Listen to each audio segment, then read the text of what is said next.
Question 28. Sasha's secret passcode is a 9-digit number that begins and ends with 6. The sum of every 3 consecutive digits in the number is 14. What is the 5th digit of Sasha's postcode?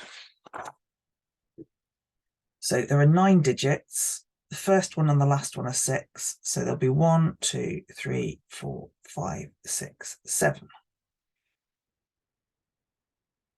And what we have going on here is that these two here have to equal 8 because 8 plus 6 is 14. Well, if that gives you 8, then this one has to be 6 because this plus this number here have to be 14.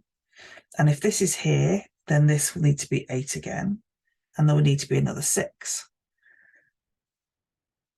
Now, if this is going to be 14, then this has to be 2. 2 plus 6 is 8, and we need a number here that will equal 14.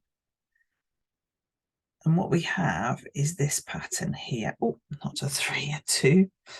And then we go 1, 1, 2, 3, 4, 5. The 5th number here is 2. Oh, that's question 28.